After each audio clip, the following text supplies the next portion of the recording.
নিয়তি। রাধা আমাকে বলে, কৃষ্ণ, যদি তুমি জানো যে নিয়তিতে কি আছে তাহলে তাকে বদলে দাও না কেন? মহাদেব আমাকে বলেন যে শ্রীকৃষ্ণ, যদি আপনি এটা জানেন যে সাম্বের নিয়তি এটাই, তাহলে আপনি তাকে বদলানোর চেষ্টা কেন করেন? কেন? কারণ আমি একজন পিতা, আর পিতার কর্তব্য এটাই, তিনি যেন সম্ভাব্য সব চেষ্টা করেন নিজের সন্তানের মঙ্গলের জন্য। নিয়তি আমি জানি, কিন্তু এটাও আমি জানি যে কর্মের থেকে বড় আর কোনো নিয়তি হতে পারে না। অভিজ্ঞতাও রয়েছে যে কর্মের হাতে নিয়তির এই চক্র বদলে যেতে পারে। তাই জীবনে যদি আপনার কখনো এমন মনে হয় যে এটা তো অসম্ভব, তখনও চেষ্টা করা কখনোই ছাড়বেন না। কে বলতে পারে আপনারই কর্মের কোনো এক বীজ হয়তো নিয়তির চাকায় আটকে গেল আর নিয়তিকে নিজের পথ পাল্টাতে হলো, ঠিক কিনা? সেই জন্য নিয়তিকে ভাগ্য মেনে নিয়ে চুপ করে বসে থাকবেন না। নিজের নিয়তি স্বয়ং নিজের কর্মের দ্বারা নির্ধারিত করুন, কারণ আপনার এই কর্মের ওপরেই আপনার অধিকার রয়েছে। আর এই অধিকারকে নিয়তি অনেক সময় সম্মানও করে। তাহলে আসুন আর আমার সাথে ভালোবেসে বলুন, রাধা রাধা।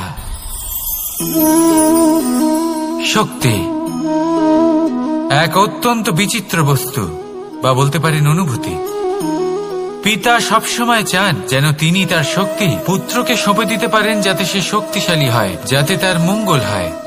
তার পুত্র সবসময় চায় যাতে সে পিতার সেই শক্তি লাভ করে, কিন্তু সেই শক্তি লাভ করার জন্য পুত্র হওয়া যথেষ্ট নয়, যোগ্য পাত্র হতে হয়। আসুন আপনাকে সহজে বোঝাই। যদি আপনি সুপাত্র হন আর আপনাকে শক্তি দেওয়া হয়, তাহলে আপনি সেই শক্তির গুরুত্ব বুঝবেন, কোথায় সেই শক্তি প্রয়োগ করা উচিত সেটা বুঝবেন। আর এটা যেহেতু অর্জন করা শক্তি হবে, সেই শক্তির অপব্যবহার হবে না। কিন্তু যদি এই আপনি কুপাত্র হন আর যদি আপনাকে এই শক্তি দেওয়া হয়, তাহলে কি হবে? দেখতে গেলে এই শক্তি আপনি দান হিসেবে পেয়েছেন, তাই না আপনি এই শক্তির গুরুত্ব বুঝবেন আর না এর প্রয়োগ আপনি জানবেন। তার অপব্যবহার হওয়া সুনিশ্চিত। তাই যদি আপনি কোনো শক্তি অর্জন করতে চান, তাহলে আগে তার যোগ্য হয়ে উঠুন। পুত্র নয়, পাত্র হয়ে উঠুন। আর আমার সাথে ভালোবেসে বলুন, রাধা রাধা। কথায় আছে, প্রত্যেক পুত্র তার পিতার প্রতিচ্ছবি হয়, আর সমস্ত প্রতিচ্ছবি চায় যেন সে তার অস্তিত্ব প্রাপ্ত করতে পারে। পুত্র চায় সে যেন তার পিতার মতো হয়, বা কখনো কখনো তার থেকেও শ্রেষ্ঠ হয়। সেটা কোনো অনুচিত ব্যাপার নয়। অনুচিত তখন হয় যখন পুত্র নিজের পিতার মতো হবার স্বপ্ন পূরণ করতে গিয়ে বা তার থেকেও শ্রেষ্ঠ হওয়ার স্বপ্ন পূরণে অনুচিত পথের আশ্রয় নেয়। কারণ তারপরে সে তার পিতার গুণগুলি আত্মসাৎ করতে চায় না। সে শুধুই এটা চায় যে সংসারের চোখে যেন আমি শ্রেষ্ঠ প্রমাণিত হই। এটা অনুচিত। সংসারে এমন অনেক মানুষ আছেন যারা এই কারণে শ্রেষ্ঠ হওয়ার চেষ্টা করেন যাতে তার পরিবারের তার পিতার সম্মান বৃদ্ধি পায়। এমনও মানুষ থাকেন, আর এটাই হলো পার্থক্য উদ্দেশ্যের। মনে রাখবেন, যদি আপনার উদ্দেশ্য শুভ হয় তাহলে পথও শুভ হবে, যদি আপনার উদ্দেশ্য অশুভ হয় তাহলে পথও অশুভ হবে। তাহলে নিজের পিতার মতো হবার চেষ্টা অবশ্যই করুন, তার থেকেও শ্রেষ্ঠ হওয়ার চেষ্টা অবশ্যই করুন, কিন্তু মনে রাখবেন আপনার সংকল্প আর আপনার উদ্দেশ্য এই দুই শুভ হওয়া উচিত। তাহলে আসুন আর আমার সাথে ভালোবেসে বলুন, রাধা রাধা। শক্তি শক্তি অর্জন করা এতটা কঠিন নয় যতটা শক্তি লাভ করার পরে সেই শক্তি সামলানো কঠিন হয়। কারণ যেই মানুষ শক্তি লাভ করে তার মনে গর্ববোধ জন্মায়, জন্মায় অহংকার, জন্মায় জেদ। তাই শক্তি প্রাপ্ত করার সাথে বিনম্র থাকাও অত্যন্ত আবশ্যক। আর এটা আমাদের শেখা উচিত বৃক্ষের থেকে। বৃক্ষ যা আমাদের ফল দেয়, বৃক্ষ যা যত ফল দেয় ততটাই ঝুঁকে যায়। আমরা পাথর মারি ওই বৃক্ষের থেকে ফল প্রাপ্ত করার জন্য। সেই পাথরের মার সহ্য করেও বৃক্ষ আমাদের ফল দেয়। কোনো গর্ববোধ নেই, কোনো অহংকার বোধ নেই, আর সেই জন্য এই বৃক্ষের পুজো করা হয়। এটাই হলো মাহাত্ম্য শক্তির সাথে বিনম্রতার। যদি এই শক্তি সৃজন করে থাকে, সাহায্য করে থাকে, সম্বল হয়ে থাকে, তবেই সেই শক্তি উপযুক্ত। আর নয়তো সেই শক্তি একদিন আপনাকে আসক্ত অবশ্যই করবে। তাহলে শক্তি অবশ্যই অর্জন করুন, কিন্তু তার সাথে সেই শক্তি সামলানোর মতো বিবেকও আপনাকে অবশ্যই জাগ্রত করতে হবে। তাহলে আসুন আমার সাথে ভালোবেসে বলুন, রাধা রাধা। অহংকার অত্যন্ত বলশালী হয়। এই অহংকার মানুষকে কখনো নত হতে দেয় না। অদ্ভুত ব্যাপার, এই অহংকার যা মানুষকে কখনো নত হতে দেয় না, সেটাই তার পতনের কারণও হয়ে দাঁড়ায়। যেখানে মানুষ এটা ভাবতে শুরু করে যে শুধুমাত্র সেই যোগ্য, সেখান থেকেই তার পতনের আরম্ভ। ঠিক কিনা? দেখুন, যদি কোনো মানুষ এটা ভাবে যে আমি এই সব কিছু করতে পারি, তাহলে তা হলো বিশ্বাস। কিন্তু যদি সে এটা ভাবতে থাকে যে শুধুমাত্র আমি এই কাজ করতে পারি, তাহলে তা হলো সেই ব্যক্তির অহংকার। আর এটা আপনাকে বিনাশের দিকে অবশ্যই নিয়ে যাবে। মনে রাখবেন, যখন আমি আর শুধুমাত্র এই দুই এক হয়ে যায়, সেখান থেকে আপনার পতনের সূত্রপাত হবেই। তাই আপনি কখনোই এই অহংকারের চক্রব্যূহে ফেঁসে যাবেন না। বিশ্বাস রাখুন নিজের ওপর এবং অন্যের ওপরও। আর মনে রাখবেন, বিশ্বাসের মধ্যে বিশ্বের প্রত্যেকটা বস্তু বসবাস করে। তাই এই অহংকারকে ত্যাগ করে ফেলুন আর আত্মবিশ্বাসের ওপর মনোসংযোগ করুন। আর আমার সাথে ভালোবেসে বলুন, রাধা রাধা। মানুষ নিজের জীবনে ঈশ্বরকে খুব মান্য করে। ওনার জন্য কি না করে, ভিন্ন ভিন্ন নামে তাকে স্মরণ করে, তাকে পুজো করে, তার আরাধনা করে। সে জানে যে ঈশ্বর তাকে শক্তি অবশ্যই দেবেন, তাকে সাহায্য অবশ্যই করবেন। কিন্তু যখন প্রশ্ন আসে গুরু এবং ঈশ্বরের, তখন গুরুর মান কখনো কম হওয়া উচিত নয়।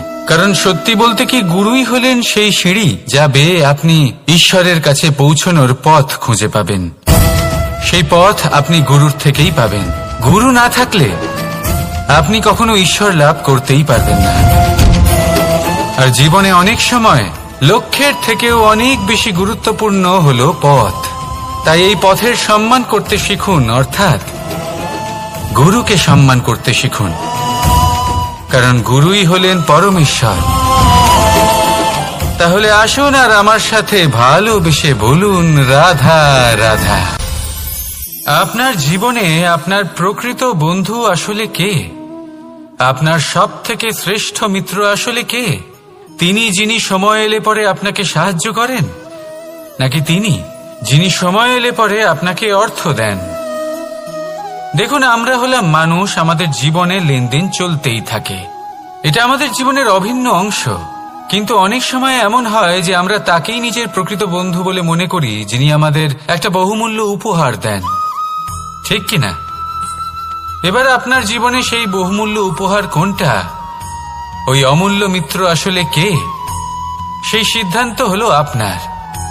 কিন্তু যদি আপনি আমাকে জিজ্ঞেস করেন, তাহলে আমার মতে স্বর্ণ, হিরে, মুক্ত, ধন এগুলো বহুমূল্য নয়।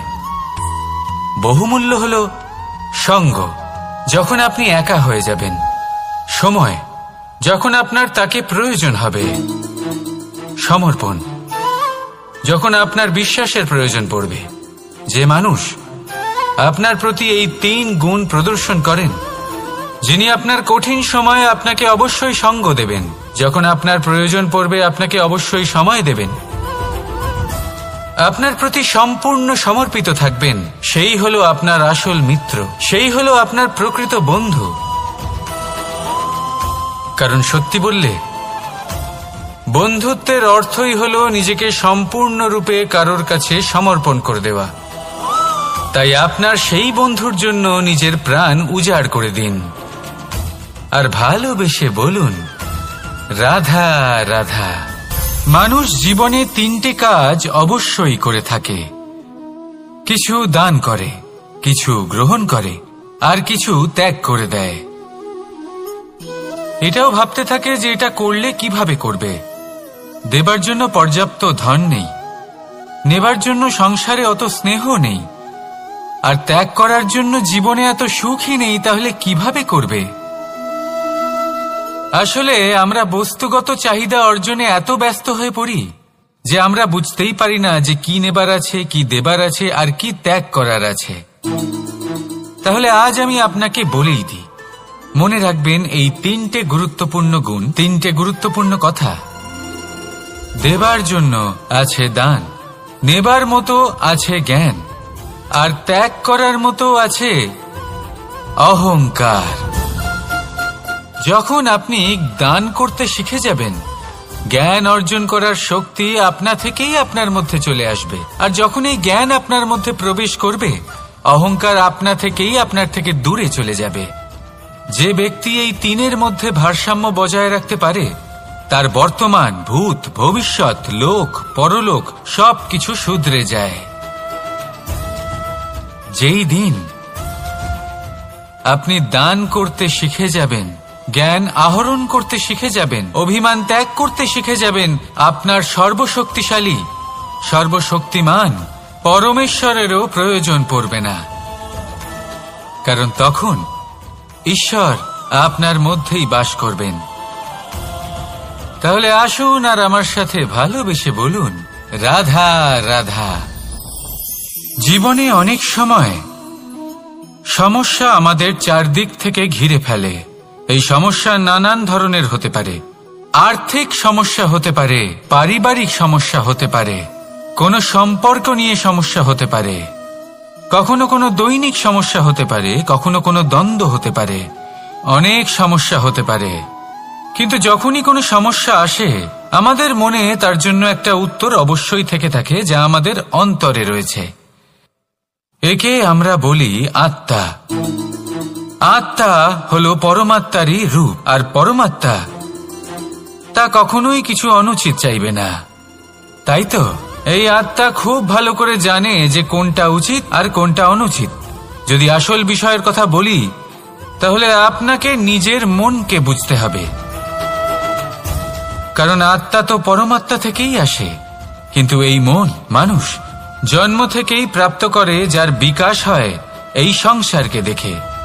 যেদিন আপনার এই মন আর আপনার এই আত্মা, এই দুই এক হয়ে যাবে, আত্মসাৎ হয়ে যাবে, সেদিন আপনার জীবনে না কোনো সমস্যা থাকবে, না কোনো ঝঞ্ঝাট থাকবে, না কোনো সংকট থাকবে। কারণ আপনার কাছে সেই সমস্ত সমস্যার, সমস্ত বিপদের সমাধান থাকবে, আর তাও আপনারই অন্তরে। তাহলে আসুন আর আমার সাথে ভালোবেসে বলুন, রাধা রাধা। ভক্তি আর শক্তি, এই দুইয়ের মধ্যে সম্পর্ক অত্যন্ত সরল। মানুষ ভক্তি করেন যাতে তিনি শক্তি লাভ করতে পারেন, আর শক্তি লাভ করার পরে ভক্তিভাব ভুলে যান, আর শক্তির প্রতি আসক্তিতে মত্ত হয়ে যান, আর সেখান থেকেই তার বিনাশ শুরু হয়। কেন? কারণ ভক্তির দ্বারা প্রাপ্ত শক্তি অন্য কারোর হিতের জন্য ব্যবহার করতে হয়, অন্য কারোর মঙ্গল করার জন্য ব্যবহার করতে হয়, কারোর বিনাশের জন্য নয়। এবার যদি আমি আপনাদের একটা উদাহরণ দিয়ে বোঝাই, তাহলে কোদাল দিয়ে আমরা মাটি কোপাতে পারি, একটা গর্ত খুঁড়তে পারি, যাতে একটা নতুন বৃক্ষ জন্ম নিতে পারে। একটা বৃক্ষ যা অন্য জীবকে ফল প্রদান করবে, যাত্রীদের ছায়া প্রদান করবে। কিন্তু এই কোদালের ব্যবহার যদি আমরা অন্য কারোর ক্ষতি করার জন্য করি, তাহলে ক্ষতি শুধুমাত্র আমাদেরই হবে। তাই জীবনে যদি আপনি কোনো শক্তি লাভ করেন, হয়তো ভক্তির দ্বারা বা অন্য যেখান থেকেই হোক, তার সদ্ব্যবহার করতে শিখুন, নয়তো এই প্রাপ্ত শক্তি আপনার পতনের কারণ হয়ে দাঁড়াবে।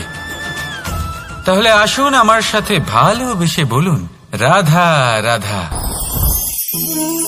বরদান অত্যন্ত বিচিত্র এক বিষয়, কিন্তু দেখতে গেলে এই বরদান কি না করতে পারে। এক দরিদ্রকে রাজা বানিয়ে দিতে পারে, একজন দুর্বলকে এই সংসারের সব থেকে শক্তিশালী ব্যক্তি বানিয়ে দিতে পারে। কিন্তু আমরা ভুলে যাই এক অত্যন্ত গুরুত্বপূর্ণ কথা। বরদান এই শব্দের শেষে দান লুকিয়ে রয়েছে। এই দান কথাটা অত্যন্ত গুরুত্বপূর্ণ। আমাদের মনে রাখা উচিত এই বরদান আমরা দানে পেয়েছি, আর তাই তার সম্মান করা উচিত, কখনোই অহংকার করা নয়। আর যে ব্যক্তি বরদান পেয়ে অহংকার করেন তার যা ক্ষতি হয় তা হলো এই বরদান তার থেকে কেড়ে নেওয়া হয়। বর অর্থাৎ শ্রেষ্ঠ, অর্থাৎ বরদানের অর্থ হলো একটা শ্রেষ্ঠ দান, এবং তার ব্যবহার যদি আপনি কারোর ক্ষতি করার জন্য করেন তাহলে ক্ষতি শুধুই আপনার হবে। তাহলে এই বরদানের সম্মান করুন, উচিত পথে চলুন, আর উচিত উদ্দেশ্য নিয়ে এর ব্যবহার করুন, সবকিছু ভালোই হবে। তাহলে আসুন আর আমার সাথে ভালোবেসে বলুন রাধা রাধা। পিতা আর পুত্রের সম্পর্ক অত্যন্ত মধুর হয়ে থাকে। পিতা স্বপ্ন দেখেন, তাকে পূর্ণ করার সকল সম্ভাব্য চেষ্টা করেন, কিন্তু তাও অনেক সময় ওনার স্বপ্ন অপূর্ণ থেকে যায়। তখন পিতা ভাবেন যে স্বপ্ন উনি পূর্ণ করতে পারেননি ওনার সন্তান তা অবশ্যই পূরণ করবে। যে স্থানে উনি কখনো পৌঁছতে পারেননি সেই স্থানে ওনার পুত্র অবশ্যই পৌঁছবে। পিতা নিজের সন্তানের ভবিষ্যৎ নিয়ে সেই স্বপ্ন দেখেন, আর যখন সেই সন্তান সামনে এগোতে থাকে তখন তার দুঃখ হয় না, বরং গর্ব হয়। ওনার ভালো লাগে এটা দেখে যে ওনার সন্তান অনেক উন্নতি করছে। কিন্তু যখন সন্তান নিজের অভিভাবকের শক্তি দেখে, তার যশ দেখে হিংসা করতে থাকে, সমস্যা সেইখানেই শুরু হয়। সেই জন্য সকল সন্তানকে এটা মনে রাখতে হবে, দেখুন, পুত্র হবার সুবাদে, এক সন্তান হবার সুবাদে এটা হলো আপনার অধিকার যে আপনি আপনার পিতার থেকে বেশি উন্নতি করবেন। আপনার পিতাও এটাই চান, কিন্তু সুস্থভাবে এটা করুন। একটা রেখা টেনে নিন যাতে আপনি তাতে এগোতে পারেন আর আপনার পিতার তাতে গর্ববোধ হয়, আর সেই বিষয়ে দুঃখ না হয় যে আমার সন্তান আমাকেই ছোট করার চেষ্টা করছে। ইতিহাস সাক্ষী রয়েছে, যে মানুষ অন্য কাউকে ছোট করার চেষ্টা করেছেন সেই মানুষই ছোট হয়ে গেছেন। আর আমার মনে হয় না আপনি এটা চান, কারণ কোনো একদিন আপনিও কারোর পিতা হবেন। আসুন আমার সাথে ভালোবেসে বলুন রাধা রাধা। সাথী, সাথী এই শব্দটির ব্যাখ্যা কে কিভাবে করে? মিত্র, সখা, বন্ধু, কিন্তু অর্থ একটাই, তিনি যিনি আপনার সঙ্গী হন আর তিনি যার সাথী আপনি হন। এবার সব থেকে বড় প্রশ্ন হলো এটাই যে তিনি কে হতে পারেন যাকে আপনি আপনার সাথী বলে মেনে নিতে পারেন, নিজের সখা, নিজের মিত্র, নিজের বন্ধু মেনে নিতে পারেন। আপনার সাথী হলেন তিনি যিনি দুঃখের সময় আপনার পাশে থাকবেন, আপনার হাত ধরে থাকবেন। আপনার সাথী হলেন তিনি যার হাত আপনি নিজের সুখের দিনে ধরে থাকবেন। সেই সাথীরই হাত ধরুন যিনি দুঃখে সবসময় আপনাকে সাহায্য করার জন্য তৎপর হয়ে থাকেন, আপনার পাশে থাকেন, আর যাকে সুখের দিনে আপনি আপনার সাথে রাখতে পারেন। আর যখন আপনার সাথে আপনার এই সাথী থাকবে তখন আপনি এটা বুঝবেন যে যখন জীবনে দুঃখ আসে তখন এই দুঃখ কমে যায়, সবার মধ্যে ভাগ হয়ে যায়। আর যদি তখন সুখ আসে তাহলে সেটা সবার উপস্থিতিতে আরো বেড়ে যায়। এটাই হলো প্রেম, এটাই হলো ভালোবাসা, এটাই হলো সঙ্গ, যেমন সম্পর্ক আমার আর রাধার মাঝে। তাহলে আসুন আর আমার সাথে ভালোবেসে বলুন রাধা রাধা। আমাদের মনে যখন কোনো প্রশ্ন ওঠে, কোনো দ্বন্দ্ব জাগে, তখন আমরা যাই আমাদের গুরুর কাছে, আমাদের আরাধ্যের কাছে গিয়ে জিজ্ঞেস করি।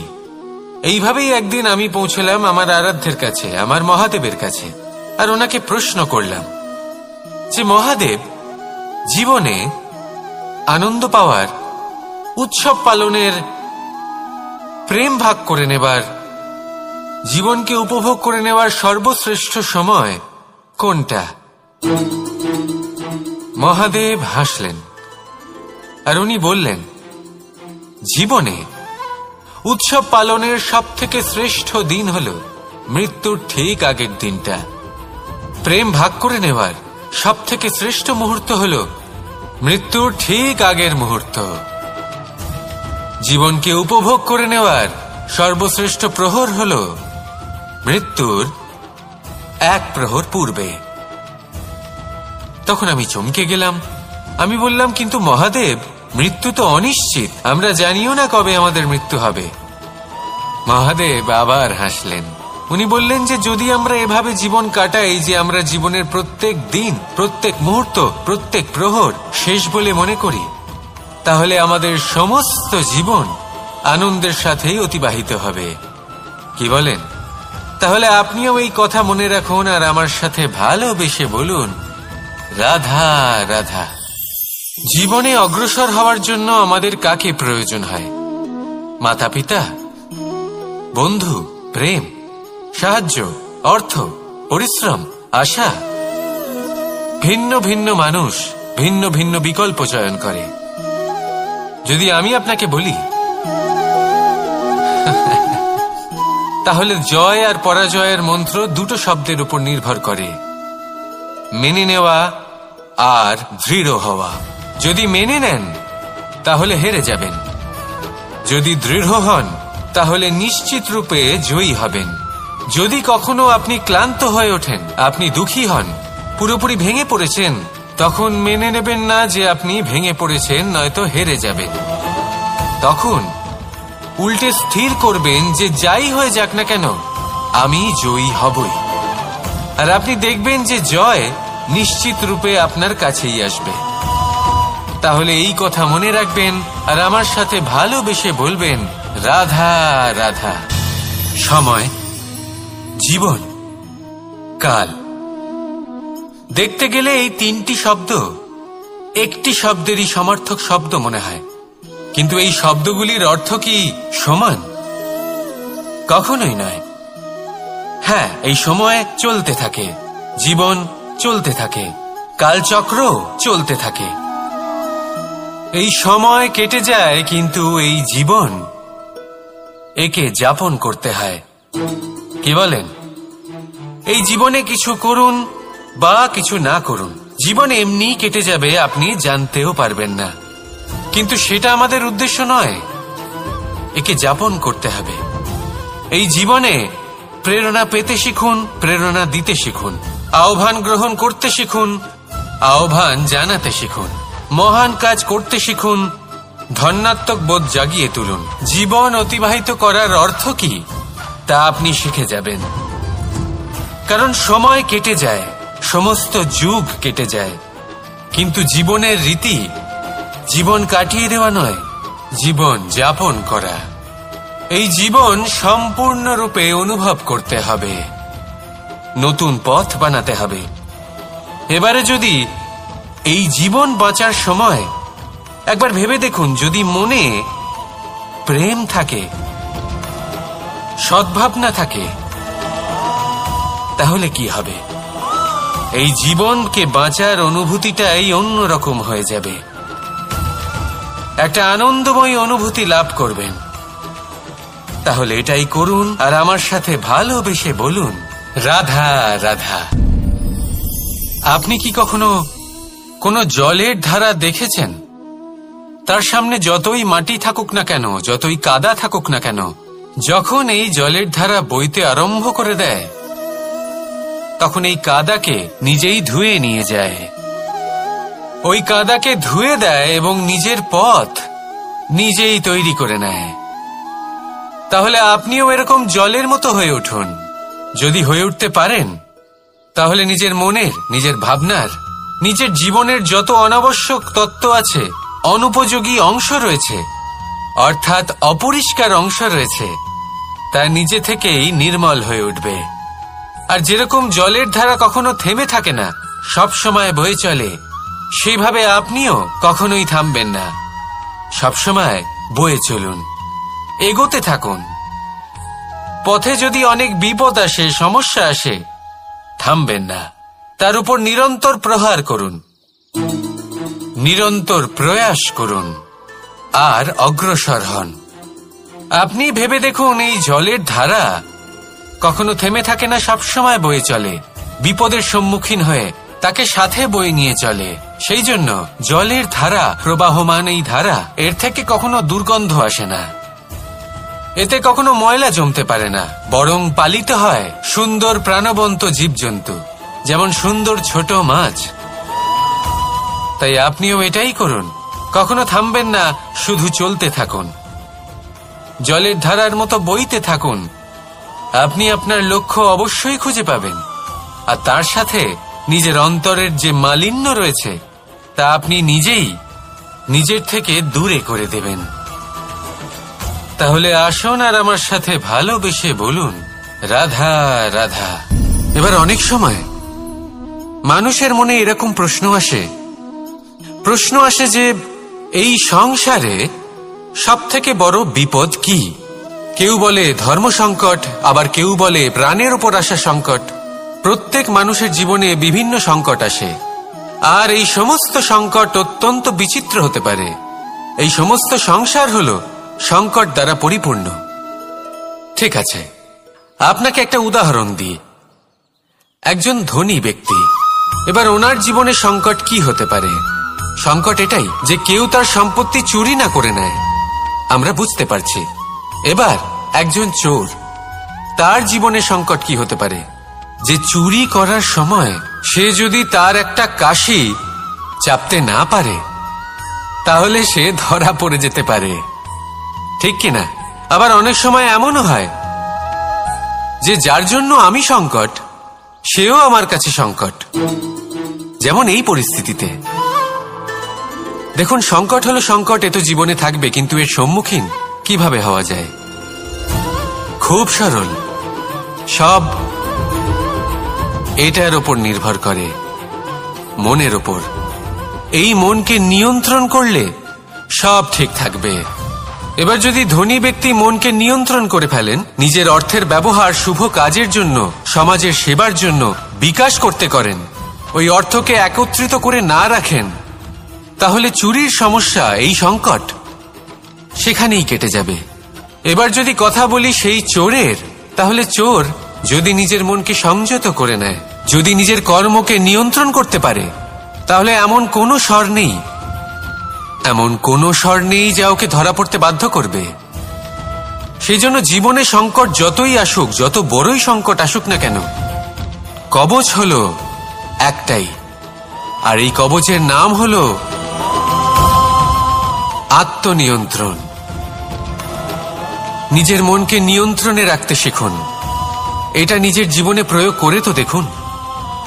যদি আপনি করতে পারেন, তবে আপনি দেখবেন যে সংকট তো জীবনে আসা যাওয়া করে, কিন্তু সেই সংকটগুলির সম্মুখীন আপনি এইভাবে করতে পারবেন। তাহলে সেটাই করুন, আর আমার সাথে ভালোবেসে বলুন, রাধা রাধা। এই দড়িটা দেখুন, ছোট ছোট রেশম দ্বারা তৈরি, এটা সরু সুতো দ্বারা তৈরি হয়েছে এটা, আর এ অত্যন্ত কোমলও বটে। আর আপনি চাইলে এটা সোজাও করে দিতে পারেন, আর চাইলে এটা বেঁকিয়েও দিতে পারেন, আর যদি চান তাহলে এটা গোল গোল করে বেঁধে কোথাও রেখেও দিতে পারেন। এবার এই কোমল দড়ি যদি কোনো নিষ্ঠুর কঠিন পাথরে বারংবার জড়িয়ে দেওয়া হয়, তাহলেও তাকেও কাটতে পারে, নিজের ছাপ ছেড়ে যেতে পারে, সেটার আকারও বদলে ফেলতে পারে। এবার এর কারণ কি?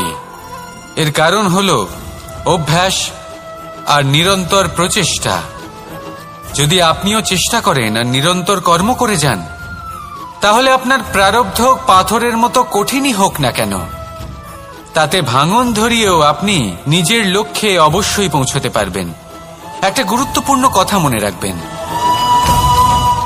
সুকর্মের অভ্যাস আর নিরন্তর প্রয়াস, এই হলো সাফল্যের মন্ত্র। তাহলে জীবনে এই মন্ত্র আনুন আর আমার সাথে ভালোবেসে বলুন, রাধা রাধা। বসন্ত ঋতু, এই সময় মন আনন্দে ভরে থাকে। এমন মনে হয় যেন আমরা আকাশে বিচরণ করতে চলে যাই, কিন্তু সেটা তো সম্ভব নয়।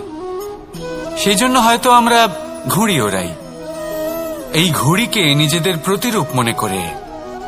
এবার অনেক মানুষ আছেন যারা ঘুড়ি ওড়ান, কিন্তু এই কর্মের সারমর্ম কি সেটা কজন বুঝতে পারেন? আপনি এটা মনে করুন যে আপনি হলেন সেই ঘুড়ি, আর এই সুতো যিনি ধরে রয়েছেন তিনি হলেন পরমাত্মা।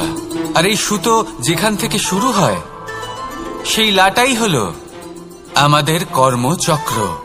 এবার আপনি নিজেই অনুমান করুন যে এই উড়ান কার ওপর নির্ভরশীল, পরমাত্মার ওপর আর আপনার কর্মের ওপর। যদি পরমাত্মা আপনার হাত ধরে থাকেন, আপনার সাথে থাকেন, যদি আপনি শুভ কর্ম করতে থাকেন, আপনি এই আকাশে উড়তে থাকবেন। কিন্তু কোথাও যদি পরমাত্মার সাথে এই বন্ধন ছিন্ন হয়, আপনার কর্মচক্র খারাপ হয়ে যায় বা থেমে যায়, তাহলে আপনার এই ঘুড়ি কেটে যাবে আর দূরে কোনো গাছের ডালে গিয়ে আটকে যাবে।